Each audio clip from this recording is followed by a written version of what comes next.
नमस्कार दोस्तों, स्वागत है आपका सीपी स्मार्ट क्लासेस में। दोस्तों, यूपी टीजीटी पीजीटी 2020 की वैकेंसी में अब यह नए नियम लागू होंगे। आपको डिटेल से बताएंगे इस वैकेंसी के बारे में। अगर आप टीजीटी पीजीटी की हमारी ऑनलाइन क्लास और ऑनलाइन मॉक टेस्ट ज्वाइन करना चाहते हैं तो इस नंबर पे आपको व्हाट्सएप करना है इंट्री टीजीटी पीजीटी 2020। तो दोस्तों, शुरू करते हैं वीडियो। देखिए, यहाँ पे लिखा है कि महिला अभ्यर्थी बालक व बालिका दोनों कॉलेजों के लिए मान्य है और टीजीटी पीजीटी 2020 चयन बोर्ड महिला अभ्यर्थियों पर मेहरबान है। तो कई छात्र ये पूछ रहे थे, हालांकि मैंने जो डिटेल्ड इसका नोटिफिकेशन बनाया था उस वीडियो में भी ये चीज़ क्लियर कर दी थी कि बालक और बालिका दोनों वर्ग के लिए जो महिलाएं हैं वो मान्य हैं, उनका आवेदन दोनों के लिए मान्य होगा। दूसरा यहाँ पे नियम है, आरक्षण का लाभ सिर्फ यूपी के निवासियों के लिए। बहुत बड़ी न्यूज़ है। जैसे कि यूपी पीएससी की परीक्षाओं में जैसे अभी एलटी ग्रेड हुआ और बाकी अन्य परीक्षाएं हुई, उसमें ये नियम नहीं था। जैसे आपकी पीसीएस 2018 का आप रिजल्ट देख सकते हैं उठा के। और इस रिजल्ट में क्या हुआ है कि बहुत सारे पद जो है यूपी के बाहर के छात्रों को मिल गए। यहाँ तक कि यूपी के बाहर के छात्र आरक्षण का लाभ लेके टॉप भी कर गए हैं। तो ये नियम अब इसमें नहीं लागू होगा। और यहाँ पे लिखा है, चयन बोर्ड आरक्षण का लाभ सिर्फ उत्तर प्रदेश के निवासियों को दे रहा है। ओबीसी, एससी, एसटी, ईडब्ल्यूएस, स्वतंत्रता संग्राम सेनानी, आश्रित, पूर्व सैनिक व दिव्यांग आदि यूपी के निवासी नहीं है तो उन्हें सामान्य श्रेणी में माना जाएगा। वहीं महिला अभ्यर्थियों के मामले में पिता की ओर से जारी निवास प्रमाण पत्र ही मान्य होगा। पिता की ओर से निवास प्रमाण पत्र इसीलिए मांगा जाता है जिससे ये पता चल सके कि जो महिला है वो यूपी की निवासी है या नहीं है। जैसे कोई महिला यूपी के बाहर की है, अगर वो शादी करके यूपी में आ गई है तो उनका पति की तरफ से निवास प्रमाण पत्र से वो यूपी की नागरिक नहीं मानी जाएंगी। अब यहाँ पे बात कर लेते हैं कि कौन कौन से पद हैं। देखिए, महिलाएं प्रदेश के सभी बालक व बालिका कॉलेजों में पढ़ाने के लिए मान्य है, बशर्ते उन्हें किसी विषय में बालक या बालिका वर्ग का उल्लेख करना होगा। पुरुष अभ्यर्थियों को बालिका कॉलेजों में नियुक्ति नहीं मिल सकेगी। सिर्फ संगीत विषय और नेत्रहीन पुरुष अभ्यर्थियों को के ऊपर यह नियम लागू नहीं होता है।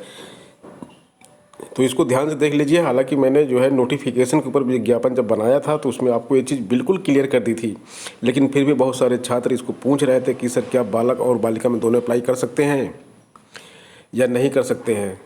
तो ऐसा है कि यहाँ पे देखिए बिल्कुल क्लियर कट में लिखा हुआ है। अब पीजीटी की बात करते हैं तो 2595 पदों में से 2281 बालक के, 314 बालिका के हैं। बालक वर्ग के लिए 21 और बालिका वर्ग के लिए 19 विषय हैं। दोनों वर्गों में बालिकाओं के पद बालकों की अपेक्षा कम है। और इस बार चयन बोर्ड ने ये कैसा नोटिफिकेशन निकाला है कि जो है बालिकाओं के पद जो है कम है, लेकिन उनके लिए खुशखबरी ये है कि वो किसी में भी अप्लाई कर सकती हैं। निर्देश में दिया गया है कि महिला अभ्यर्थी बालक व बालिका दोनों वर्गों में आवेदन करने के लिए मान्य है। उसे आवेदन पत्र में एक वर्ग बालक या फिर बालिका लिखना होगा। अब यहाँ पे एक जो डाउट है आपकी वो क्लियर कर दूँ पहले। या तो आपको बालक में आवेदन करना है या फिर बालिका में करना है, दोनों में नहीं कर सकते आप। मतलब एक ही फॉर्म में दोनों में आप नहीं कर सकते आवेदन। आपको एक चुनना है, या तो ये चुनिए या तो फिर ये चुनिए। ये नहीं कि आप इसमें भी अप्लाई कर दीजिए इसमें भी अप्लाई कर दीजिए, तो ऐसा नहीं चलेगा। दोनों में से कोई एक में आपको अप्लाई करना है। अब आपके लिए कौन सा सही रहेगा, जिस विषय की आप चाहते हैं उस विषय के ऊपर मैं वीडियो बना दूंगा कि इस सब्जेक्ट में बालिका वर्ग में अप्लाई करना सही है या बालक वर्ग में अप्लाई करना सही है। अगर आप क्वेरी करेंगे तो जिसकी क्वेरी ज़्यादा जिस विषय की होगी उस विषय के बारे में वीडियो बना दूंगा। तो दोस्तों, ये थी अपडेट। और जैसा कि आपको मालूम, हमारे चैनल के माध्यम से एक मोबाइल ऐप हमने डेवलप करवाया है जिसमें जो है आपको इसके परीक्षा हल जैसा ही करीब 10 मॉक टेस्ट ऑनलाइन हम लेकर आएंगे। उसके साथ साथ ही जो है ऑनलाइन क्लास की भी हमने व्यवस्था की है। तो अभी जो है ऑनलाइन क्लास हमारे पास जो शुरू होने जा रही हैं वो है साइंस की, और साइंस के बाद मैथ्स की, इसके बाद म्यूजिक की। तो इन 3 विषयों की क्लास हमारे पास बिल्कुल शुरू होने जा रही है। साइंस में जो है वो साक्षी मैम पढ़ाएंगी, जिनका ऑलरेडी 3-4 जगह चयन हो चुका है। टीजीटी में चयन हुआ, पीजीटी में चयन हुआ, केवीएस में चयन हुआ। केवीएस में वो जॉब कर रही हैं, एलटी ग्रेड में ज्वाइन करने जा रही हैं। और इसी तरह जो मैथ के सर हैं उनका टीजीटी में भी चयन हुआ, एलटी ग्रेड में चयन हुआ, और प्राइमरी में भी वो जॉब कर रहे थे।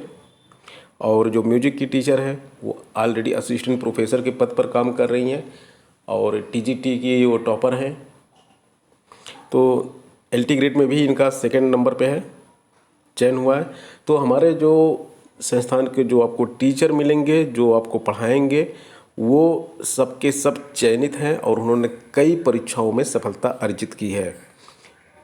तो ये जो भी हमारे यहाँ क्लास चलाई जाएगी उसकी ये विशेषता रहेगी कि जो भी टीचर होंगे वो ऑलरेडी इन परीक्षाओं में सफल हो चुके हैं। तो वो आपको बहुत ही बेहतर तरीके से अपने नोट्स भी देंगे और आपको सफल कैसे होना है उसके बारे में बताएंगे और आपको गाइड करेंगे, पढ़ाएंगे आपको। इसके साथ साथ इन्हीं की गाइडेंस में आपके लिए 125 प्रश्नों का बिल्कुल एग्ज़ाम हॉल के जैसा एग्ज़ाम हॉल में आपको मिलेगा पेपर, करीब 10 पेपर मैं ऑनलाइन बनवाऊंगा और उसमें आपको बीच बीच में आप इन पेपर को सॉल्व कर करके आप अपना स्कोर भी चेक करते रह सकते हैं कि कितना आपका स्कोर अभी जा रहा है।